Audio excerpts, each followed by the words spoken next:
Welcome to Te Ora Tea Talks, Inspiring Natural Wellbeing. I'm Carolyn Enting, editor of Good Magazine, and today we're here to chat with Tracey Bennett, the Reckless Foodie. Hi, Tracey. How you doing? Nice to see you. It's great to have you here, and I'm really excited to chat about healthy, tasty, plant-based food that you can make easily. And I understand that you're an expert in that and that you've been eating plant-based for quite a long time. How long have you been doing that?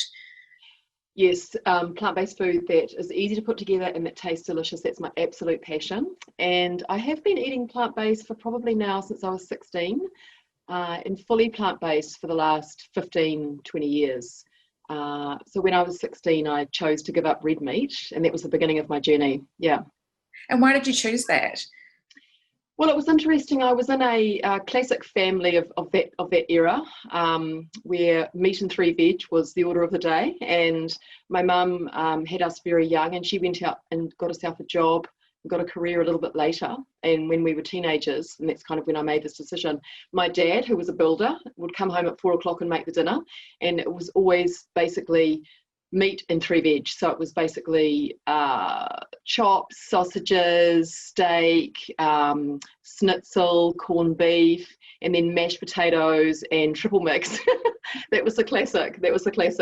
So I was very much brought up on that diet, and I found it really boring. Probably the meal I enjoyed the most was spaghetti bolognese, because it had a bit of herbs, some tomatoes, and it had the spaghetti. So yeah, it had a little bit of, I don't know, continental flavour, I called it at that time when I was that young.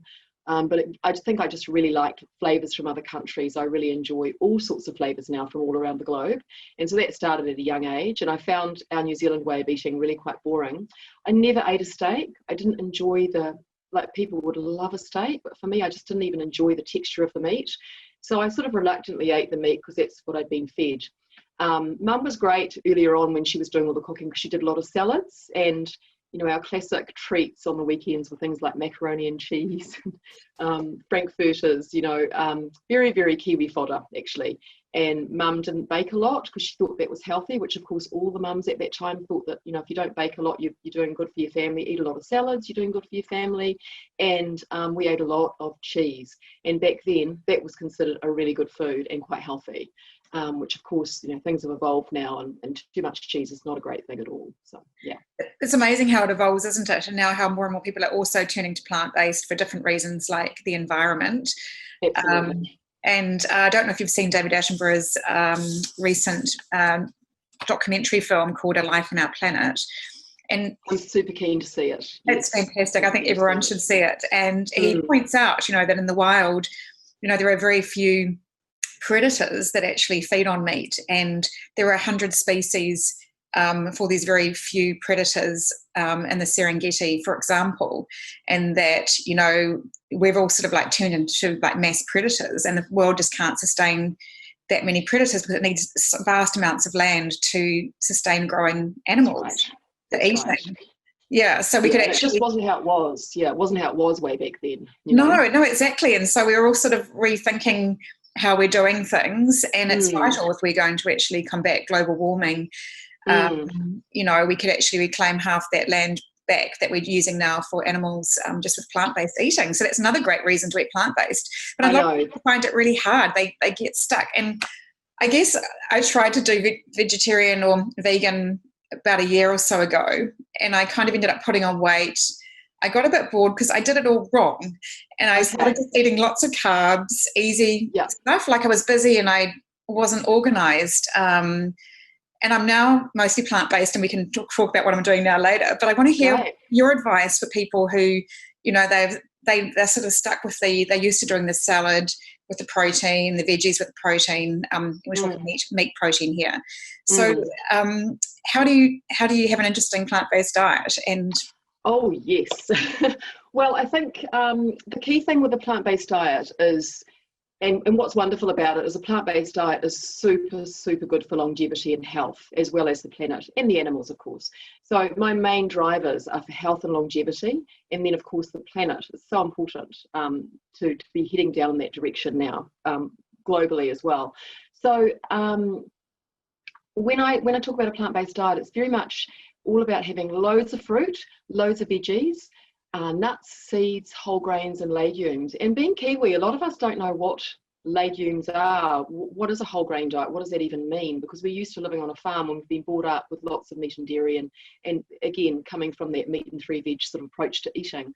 And I think the key to a really lush, delicious plant-based diet that's affordable and simple is plenty of whole grains, plenty of legumes, plenty of nuts, seeds, a fridge full of vegetables at all times.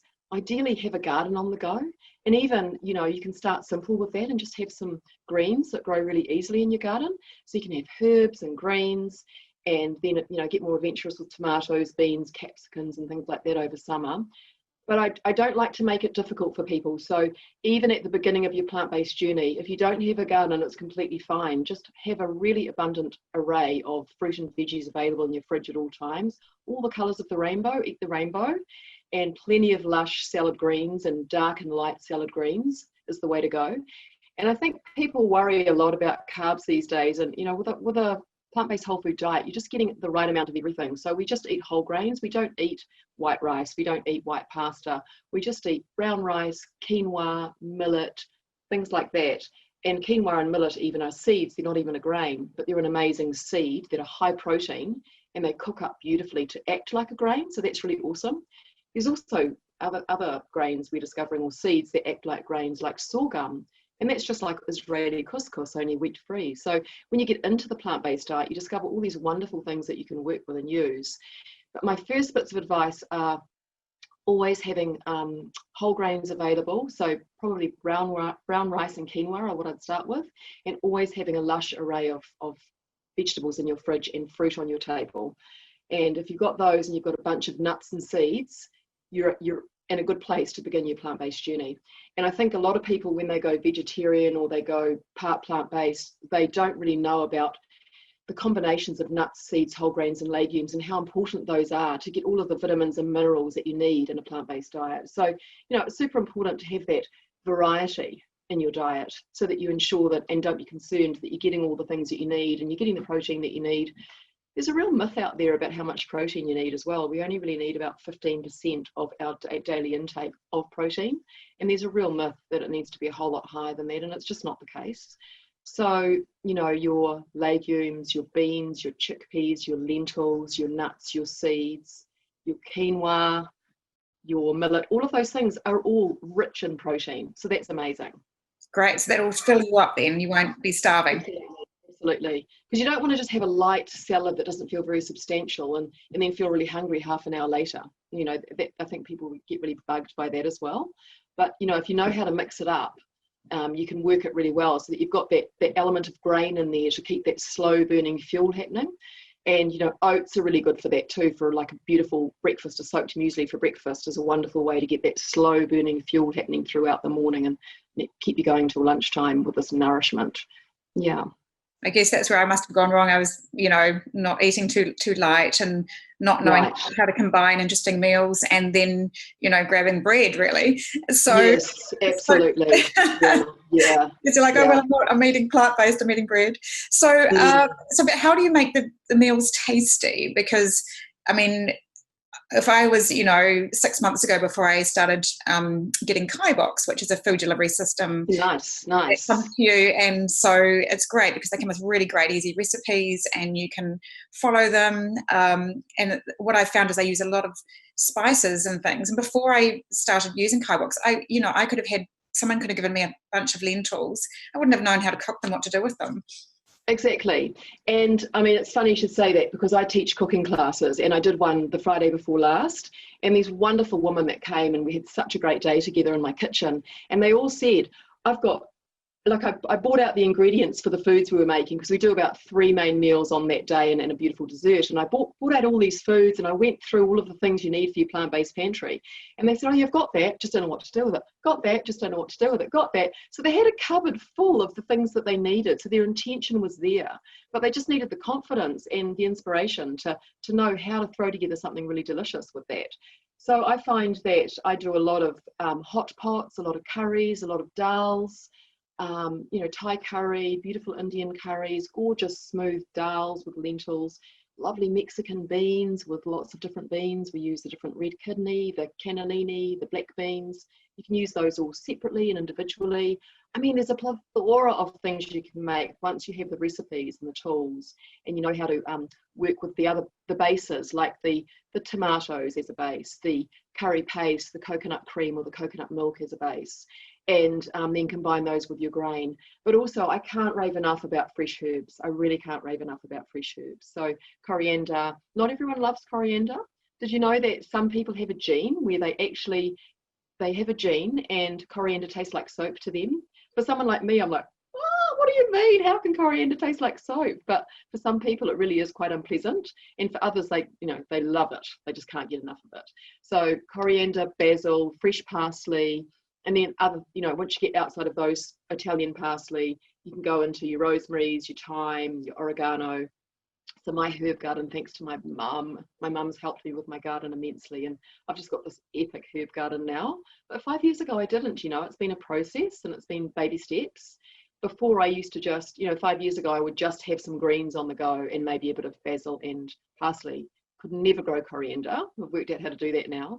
Well, good. How can you? My one just never keeps surviving. I I needed some coriander last night, and to chop on top of the meal, because how I've seen coriander used is it's always fresh, and you just add it at the very last minute, maybe stir it through a meal, and then add some on the top, and it creates lovely flavour. But every time I go out to the garden, it just seems to have disappeared. Does it go to seed? No, it just kind of disappears. Maybe the snails are getting it. Oh, classic. Well, that's another issue, I guess, but apparently the key is growing it from seed. So I would always go to the garden centre and buy a little pottle with, a nice little encouraging bit of coriander already started, and I would plant those. So one thing is, if you're doing it that way, plant them together in a bunch. They never like to be alone, so bunch them. But secondly, grow it from seed. Apparently that's the key. So I've done that this year, and I'm just waiting. They're just starting to come up now, and I'm very excited. That must be the reason for me, because I've been buying them in the pots, so from the garden centre. So me too. Yeah. Yeah. Okay. So what about rosemary? Because rosemary is quite a very strong flavour, and normally we as Kiwis, we used to just cooking it with some lamb. Yes. How do you incorporate rosemary into some vegan meals? I love rosemary on roast veggies, especially roast potatoes is divine. But so I will always do roast potatoes, gorgeous homemade hot chips or roast potatoes in different shapes, in rosemary, olive oil and garlic. So that's divine. Funnily enough, another way I like to use rosemary is when I make my homemade dark chocolate, and I cut rosemary really super fine, and I put it on that with some sea salt and chili flakes. There you go. There's something really different. Okay.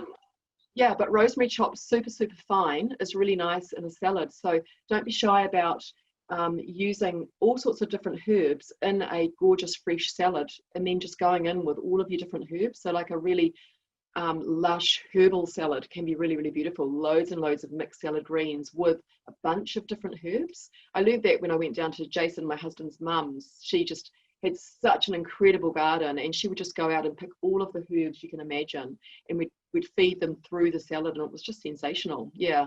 So rosemary, very much great for roast veggies. That is how I use it the most. And yeah, homemade chocolate.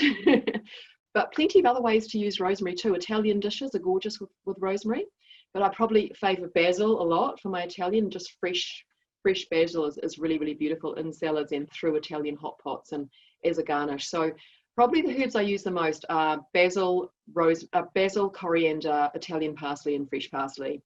And they're so good for you. They're so amazingly healing and full of nutrients. So really, really good things to be having regularly. But it's the flavour they give things, especially salads. So obviously, you and your husband, Jason Sean Bennett, you've got quite a big family. So what is it like cooking for a big family when you're working vegan? Is it easier or harder than? Yeah, so it's been interesting because our kids are now 31, 28, 19 and 16, and we've actually only got one left at home. However, it's been really interesting over the years. So I've been cooking this way for 25, 28 years, and the beginning of my journey was when I met Jason, and he had two little children when I met him, my beautiful stepchildren, and they were 18 months and 4 at that time, and he wanted to be vegan. And I came from this I was 27, and I really loved doing lush dinner parties where I spent all day on Saturday preparing for the dinner, and I would feed people these amazing meals full of creamy sauces and like dairy-rich desserts and really gourmet food. And gourmet was my focus. And at that time, I was still eating chicken and fish, but gourmet was where it was at for me. And so I met this vegan, guy, and as I realized, I thought he might be the one. It was like, okay, well, I need to start cooking in a way that's going to work for both of us, because he's not touching this cauliflower cheese that I'm putting in front of him and what have you. So I went on a vegetarian cooking course, and it turned out to be an Ayurvedic vegetarian cooking course. So it was Indian Ayurvedic, and that was just an absolute turning point for me. It really was, because I'd never heard of a dal at that point, and I learned to make a beautiful mung dal. I learned to cook with beans, but more importantly, I learned to cook with spices. So I got this amazing little Indian spice tin that I still have to this day, probably 20 years later. And it's just got lots of little containers that you put your Indian spices, and it makes you feel like a right little chef when you're using it. So it's very inspiring.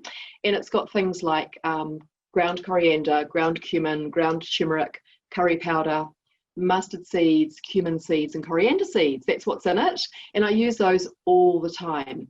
And diverting back to your question, how's it been cooking for a family?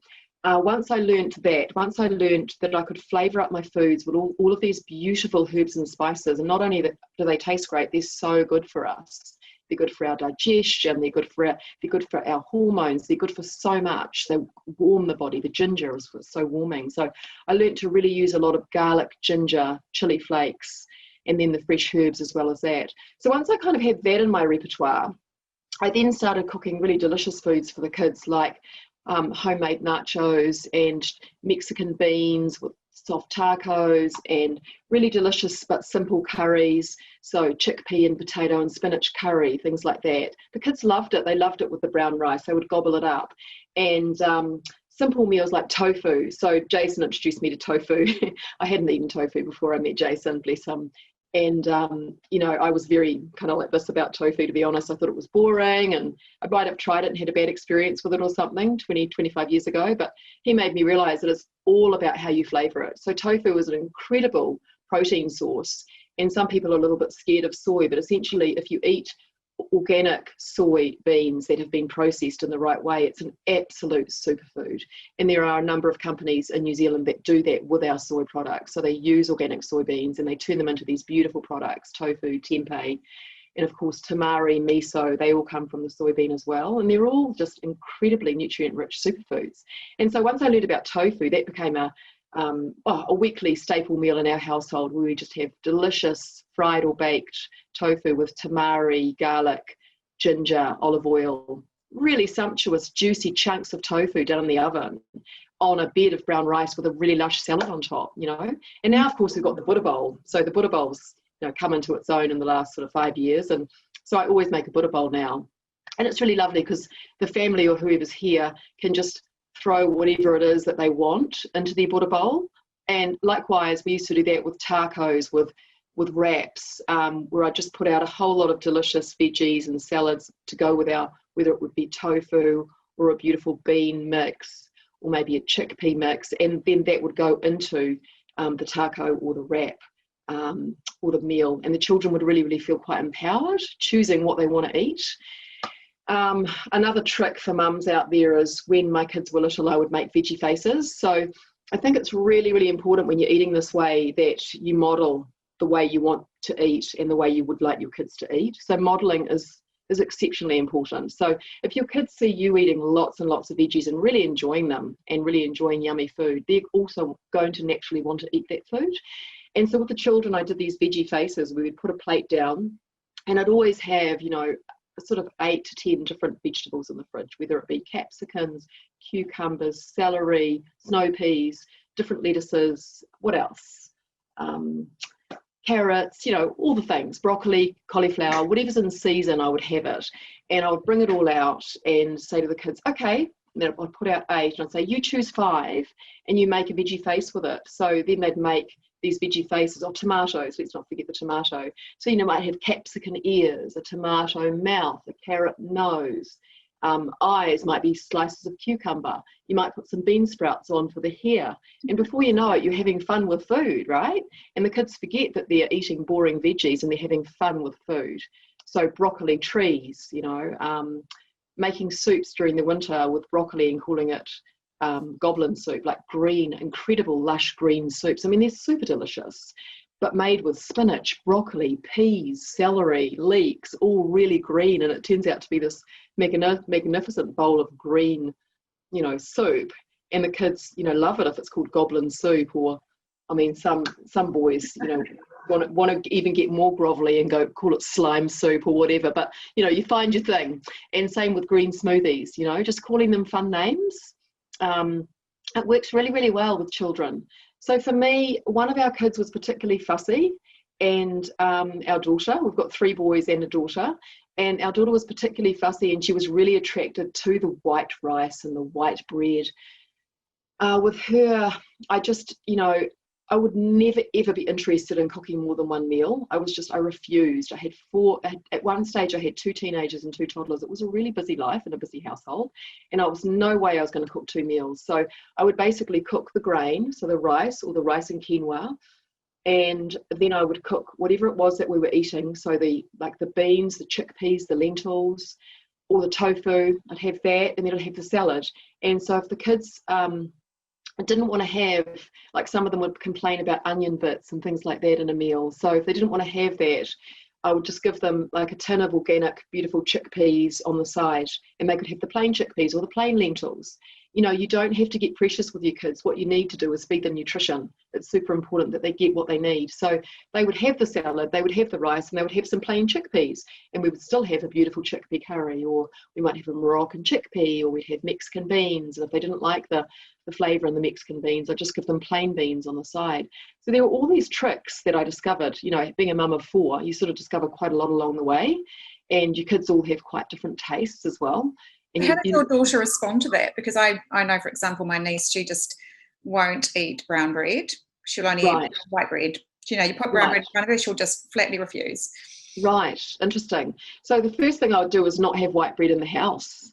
So I'd just be like, if I was her mum, I'd be like, well, we don't have white bread anymore. I've discovered that it's not good for our bodies. It's not good to make us stronger. If she's young, we want our bodies to be strong and healthy, and to do that we need to eat bread that's got nutrients in it. So we're getting these breads now. So these are the choices that you have. You can have this whole grain bread, or you can have this sourdough bread, and so get a really nice sourdough in.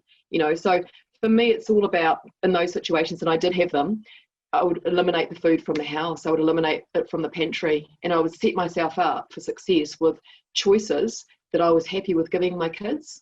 So for example, with the breakfast, the kids did want Nutrigrain. Of course they did. They'd had it at their friends' places. If they did want Cocoa Pops, they did want rice bubbles and cornflakes. However, I didn't have any of those in my cupboards. I had whole oats, whole grain oats, soaked muesli or raw muesli that we could soak, and millet. So for our kids, it was, okay, here's breakfast. You can have summer oats or summer porridge, which is summer oats. So they're just soaked overnight in some soy milk, oat milk, almond milk, or with some water, with some sliced banana or just plain. Or you can have raw soaked muesli, so I'll soak that the night before for you. Or you can have cooked millet porridge with some sliced bananas and soy milk. So that's 3 choices, So I think if a child gets given choices, even if they're not that happy initially with those choices, they will feel like, okay, I'm being given a choice, I'll choose something here because this is what there is to eat. And if they're hungry, soon enough. And at the beginning, if a child is not familiar with those things and they are used to boxed cereals, then perhaps you could throw in a grain bread with avocado on toast as an option initially as well. But then have the choices, encourage them to eat the grain. And then over time, hey, look, we've had toast yesterday, let's do a cereal today. Which of these would you like? So it's all about gently empowering kids to make healthy choices and setting up your pantry and your house such that all you've got is healthy choices. That's so true, because I think, I look in my fridge and I've made sure, and I've got a really great tip from someone the other day where, in the beginning of the week, cut all of your vegetables up as well and put them in containers. So when I'm going to work, I've really got a little container of chopped up vegetables that I can snack on at my desk instead of the chocolate that gets at the desk, and then, making healthy choices like that. So in terms of going back to tofu and tempeh, I actually had a Buddha bowl for dinner last night, which was actually delicious. And we had tofu with some brown rice, chopped up capsicums, cucumber, and what was the other one? Carrots. And then we had lovely peanut soya sauce that we drizzled over it, and it was like a satay. Absolutely delicious. And so I've learned, I was never very good at cooking tofu, and I've learned through doing these meals that you can bake it in the oven.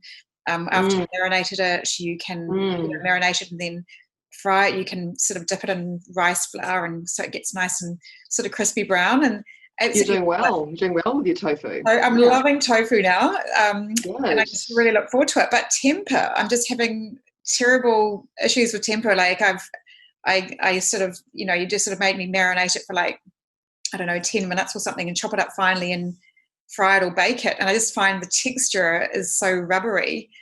Is there a trick for cooking tempeh to make it taste nice? Tempeh is amazing. It's a really amazing, it's almost next level, soy protein source. Tofu is so good, and tempeh is next level because it's been fermented. So it is so good for us, so nourishing. And the way that I cook tempeh is so you've got your tempeh block. And tempeh, is it? Yeah, I say tempeh, yes. Okay, yes. cool. I'm not certain, but I think it's tempeh, yeah. So I've got the block, so you've got your block, which you get, and then you finely slice it into thin strips. Because I find that if I chop the tempeh into cubes, I also find it's intense. It's too intense. It's too kind of rubbery and almost too much texture for me, actually. And I'm used to the soft sort of deliciousness of the tofu. I've really gotten used to that. So with the tempeh, I slice it fine. So it's in these long strips. And you might have heard people talk about tempeh bacon. Have you heard that? Vegetarians or vegans talk about tempeh bacon, and they put a bit of liquid smoke on it and some tamari, and then they fry it on both sides in the pan, and they get their tempeh bacon. So that's kind of awesome. But for me, so I often, how I use tempeh is I'll make one of my ways I love using it is I'll make a beautiful Vietnamese rice noodle salad.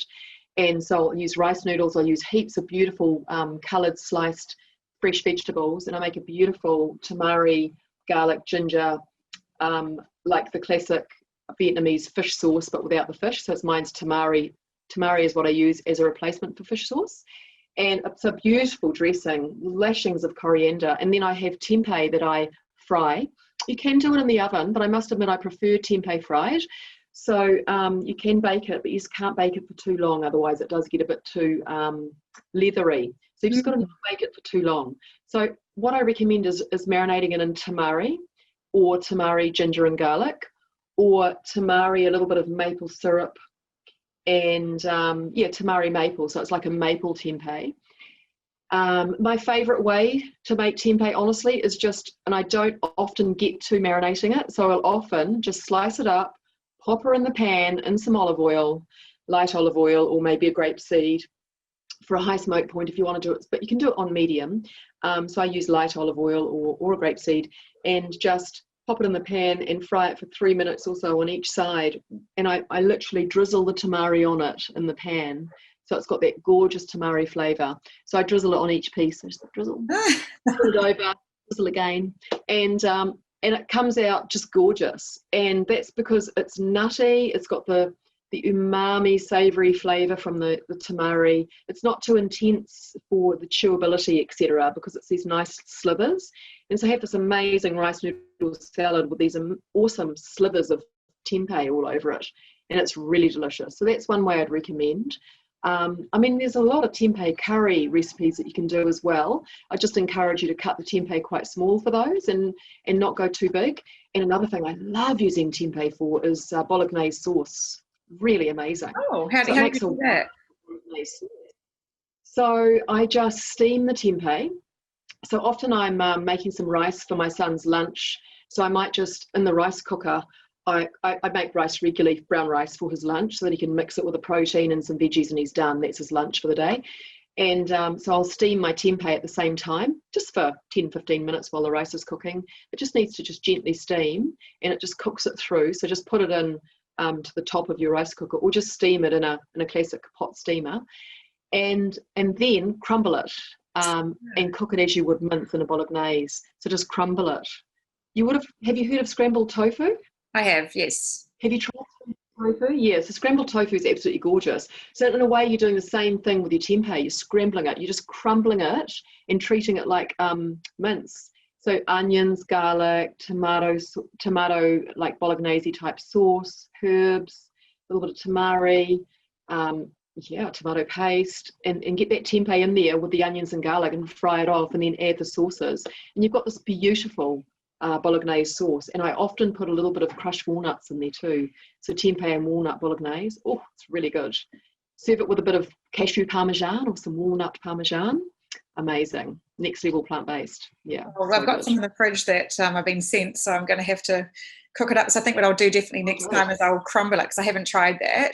So how long would you steam it for, though, on the steamer? I'd probably steam it for, probably 15 to 20 minutes and turn it halfway through.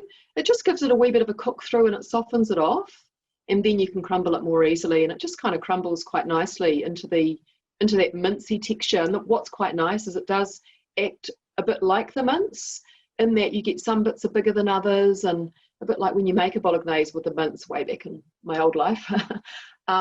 You'd get bigger bits, smaller bits, etc. And it's quite a meaty, nutty flavour. It's very good. Highly recommend. If you'd like, I can send you my bolognese recipe. No worries. Yes, please. It'd be great. We could easy. Put it up online on, as well. Yeah, amazing. That'd be great. That'd be fantastic. Sounds good. So Tracey, you run workshops and you teach people how to cook this way. What would be your first sort of go-to recipe that you teach people when they sign up with a workshop with you? I do have some. The one that I love to teach, funnily enough, we've just been talking about bolognese. There's a couple I love to teach. One is brown lentil bolognese. It's so good because it's a really good gateway for women who come, and men who come in and want their family, because I have had plenty of guys come through my plant-based cooking course, which is awesome. There's a lot of guy foodies out there as well these days, which is really great, who love to cook. And for parents who want to introduce their family to plant-based and they are quite used to meat, the lentil bolognese is great because it's the plant-based version of a family favourite. So I find that that's really wonderful. And then I love a good Thai curry. So I do a tofu Thai curry, which is lush and delicious, just with loads of beautiful vegetables, komara, carrot, some bok choy, but at the moment, whatever's in season. So zucchini, we did the week before last week, we used zucchini. Lots of bok choy, lots of coriander, capsicum, and tofu, which we either cook into the curry or bake in the oven. Quite often I like to teach them how to bake the tofu, so we'll then pile that into the curry at the end. So a Thai tofu curry, lentil bolognese, and then a really beautiful Indian curry. So something that's a real crowd pleaser, and pretty much everyone I serve this to loves it, which is a chickpea, potato and spinach curry. Really simple, but it's got all those Indian spices that I mentioned in the spice tin. It's got all of them. So it's got the black mustard seeds, it's got the cumin seeds, the ground cumin, ground coriander, turmeric, and chili flakes. Fresh coriander goes in there. And then we serve it with beautiful dollop of coconut yogurt, some toasted cashews, and some fresh coriander, and it's just takes it next level. So delicious. And then of course we always do a really beautiful dessert on the plant-based cooking workshops as well, so something that you can proudly take to a dinner party or serve at a dinner party yourself, have as a special birthday cake, and it feels really, really decadent, really quite rich and naughty, but it's actually completely plant-based, and you could eat it for breakfast if you wanted to. And funnily enough, when you eat like a raw cheesecake or a decadent chocolate torte, those are the ones I teach in my courses.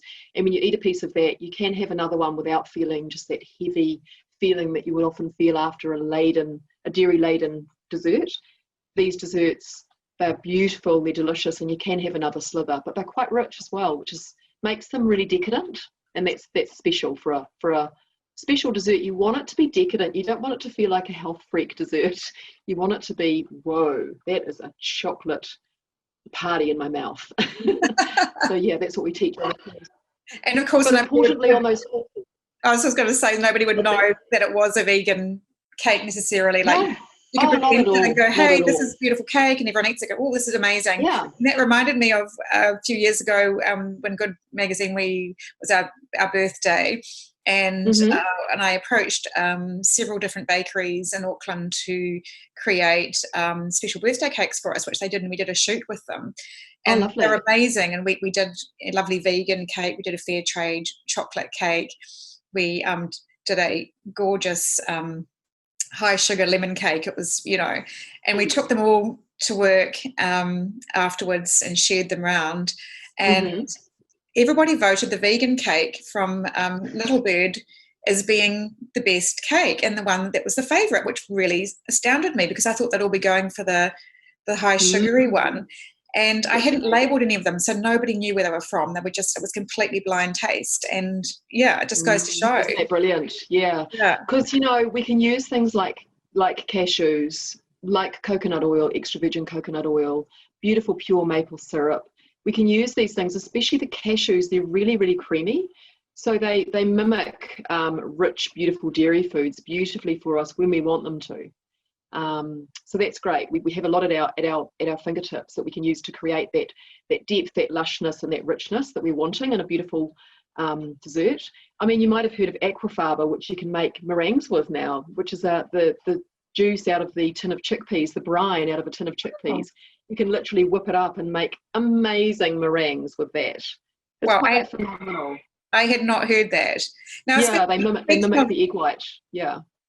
So do you need a blender? Is a blender a good thing to have if you're plant-based? I mean, I've got a NutriBullet, and I have been using that to sort of mash up cashews to make cashew cream for sauces. That's good. Yeah. That's good.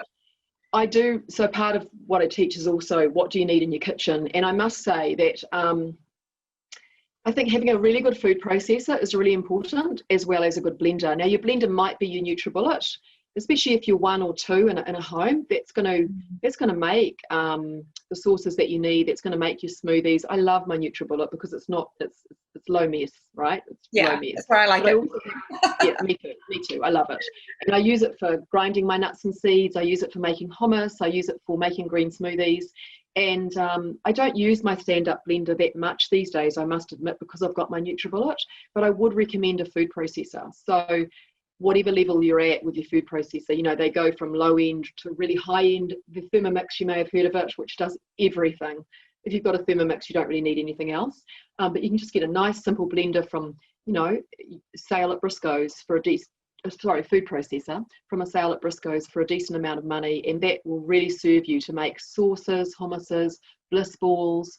When you want to make raw treats, you really need a food processor because of the dates. So the dates need to be blended up, and dates become an amazing thing in a plant-based diet when you're making beautiful raw treats for yourself on the regular, which I certainly am for my family and me. We will always have a raw treat on the go in the fridge, and it's a lifesaver for those moments when you get that sweet craving. And I have so many raw treat recipes now that I can just whip up in a moment. So it's amazing. So yeah, my food processor is my friend. So Tracey, do you have a place that people can go to online to find your amazing recipes and if they want to book in a workshop with you, where do they go? Sure. They just go to The Reckless Foodie. So The Reckless Foodie on Instagram and on Facebook. And also they can go to the jasonseanbennett.com, where currently my website presence is. My website is in build right now, and I am going to have my very own website probably in a few weeks, which is very exciting. At the moment, I'm with my beloved, so I'm on the Jason Sean Bennett website. You'll find me under Tracey's Recipes, and I also talk about what else I do there, which is catering and running retreats and things like that as well. Yeah, it's fantastic. And there's loads of free recipes on the website too, which is really nice. If you're starting out, there's a whole heap of free recipes, so it can get you started, which is really nice. That's fantastic. I'll definitely be heading there to get some of your recipes for sure. And one last question. I've been really enjoying chatting with you. It was a lovely cup of Turo tea. And one last question. Where does the word reckless come from in The Reckless Foodie? That's a good question. So it's interesting. I got gifted that brand name, or that name, if you like. And I didn't choose it myself. It got given to me by a very close friend of mine. And I was at Coco Cantina on K Road, this really lovely eatery that I adore eating at, probably 3 or 4 years ago. And my friend Matt and I were there together opposite each other. And I don't know if you've been to that eatery, but it's long tables and everyone sits really close opposite each other. So you can sort of hear what your neighbours are saying. You can certainly see what they're eating. And we were waiting for our food, and I was really excited about my food. And, I couldn't help it. I just kept on. We'd ordered, and I sometimes get food envy, especially if the person that I'm eating with gets the food that I was thinking of getting, but I decided on something else, and then I really like the look of it afterwards. I get this food regret or food envy. So we'd ordered our meals, and as we were chatting, I just kept on going like this as the waiters would come out and they'd give other people their meals. I was literally eyeing up and salivating over the food. And he just looked at me and laughed, and he said, "You are such a reckless foodie." And I was like, "Oh, I guess I am really, aren't I?" And it just really stuck. I liked being called that. And part of why I liked it was because it does describe an aspect of my personality, which is I'm not reckless with the way I cook. I'm fastidious. I'm a perfectionist. But a lot of other aspects of my personality, I'm a bit spontaneous. I can be chaotic in the kitchen, and like I'm a bit reckless with my measurements, in terms of how I approach my cooking. I really love to cook intuitively.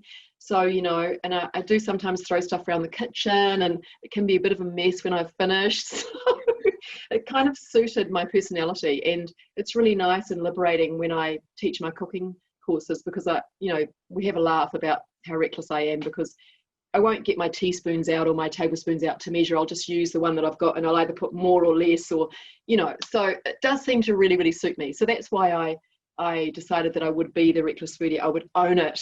I would just own it and step fully into it. So yeah, that's a little story for me. I absolutely love that. I've loved chatting with you, Tracey. I've got so many tips. Thank you so much. Brilliant.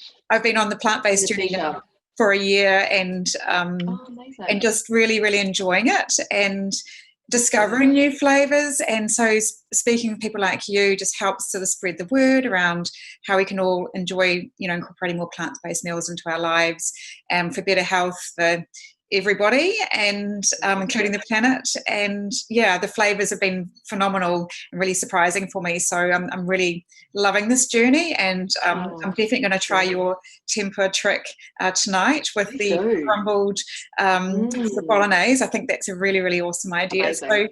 So thank you, and thanks everyone for joining us for a cup of tea or a tea, and one of our wonderful tea talks, and see you next time. Thanks a lot. It's been a pleasure. Thanks, Tracey.